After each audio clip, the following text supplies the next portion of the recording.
جھوٹ کے متعلق جیسا کہ ابھی ہم نے سنا کہ یہ بربادی کا باعث ہے اور اللہ کی نظر رحمت سے محرومی کا باعث ہے، بلکہ رسول اللہ صلی اللہ علیہ وسلم نے فرمایا کہ جھوٹ انسان کو اللہ رب العزت کے ہاں مبغوض بنا دیتا ہے۔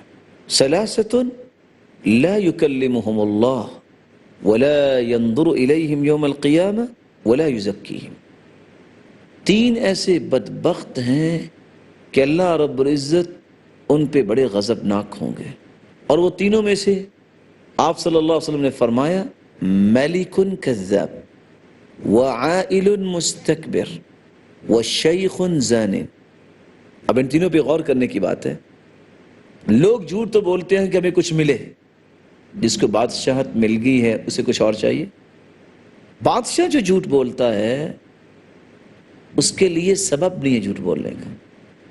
عائل مستکبر، جو ہے فقیر پھر بھی اکڑ کے چلے، سبب کیا ہے اس کے پاس؟ چلو جس کے پاس مال و دولت ہے، وہ اللہ اور اس کے رسول کی باتوں کو بھول گیا ہے اور وہ گمنڈ کرتا ہے، اتراتا ہے، اس کے پاس کیا ہے؟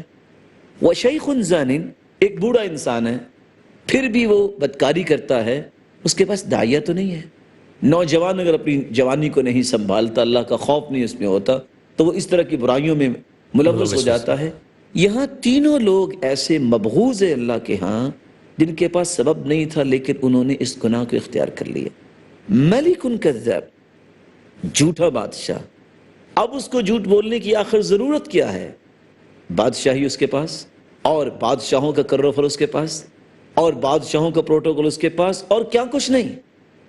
اب جھوٹ کی گنجائش نہیں تھی، لیکن رسول اللہ صلی اللہ علیہ وسلم نے فرمایا یہ مبغوض ترین لوگ ہیں تینوں، نہ اللہ رب العزت ان کی طرف نظر رحمت ڈالیں گے، نہ ان سے ہم کلام ہوں گے، نہ انہیں پاک کریں گے، ان کے لیے دردناک عذاب۔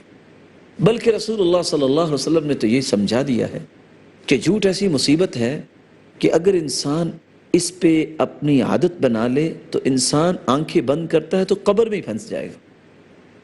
صحیح بخاری کی روایت ہے، کتاب تعبیر الرؤیا میں سمغ بن جندب رضی اللہ تعالی عنہ روایت کرتے ہیں، رسول اللہ صلی اللہ علیہ وسلم نے فرمایا رأیت اللیلۃ رجلین آتیانی، میں نے رات کو دیکھا کہ دو فرشتے آئے، فأخذا بیدی فأخرجانی الی الارض المقدسہ، انہوں نے مجھے پکڑا اور مجھے مقدس جگہ پہ لے۔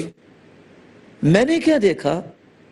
ایک شخص بیٹھا ہوا ہے، دوسرے کے ہاتھ میں بیدی کلوب من حدید، لوہے کی ایک سلاخ، فیشرشر شدقہ الی قفا، اس کی باتشوں میں وہ داخل کرتا ہے اور چیرتا ہوا گدی تک لے جاتا ہے، والعیاذ باللہ، وانفہ الی قفا، پھر ناک میں داخل کرتا ہے اور چیرتا ہوا اس کی گدی تک لے جاتا ہے، وعینہ الی قفا، اور پھر اس کی آنکھوں میں داخل کرتا ہے اور چیرتا ہوا گدی تک لے جاتا ہے۔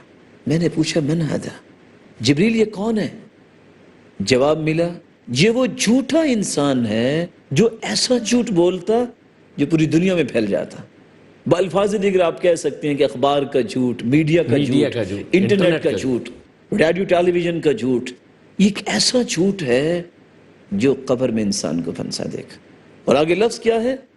فَيُفْعَلُ بِهِ إِلَى يَوْمِ الْقِيَامَةِ، قیامت تک اس کو ایسی ہی سزا ملتی رہے گی۔ ثُمَّ يَصْنَعُ اللَّهُ بِهِ مَا شَاءَ، پھر قیامت کے دن اللہ تعالیٰ اس کو جو چاہیں گے عذاب دیں گے۔ بلکہ رسول اللہ صلی اللہ علیہ وسلم نے تو یہ بات کیا کہ انتہا کر دی، فرمایا اہل النار خمس، 5 قسم کے لوگ جہنمی ہیں۔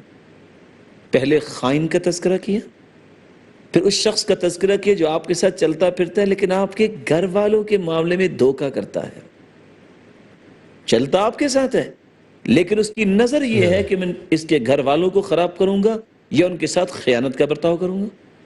وَذَكَرَ الْبُخْلَ وَالْكَذِبَ وَالشِّنْظِيرَ، اور ان 5 جہنمی لوگوں میں سے یہ عیاض ابن حمار کی روایت صحیح مسلم کی روایت میں کوٹ کر رہا ہوں، فرمایا بخل کرنے والا اور جھوٹا اور فحش گوئی کرنے والا یہ جہنمی ہے۔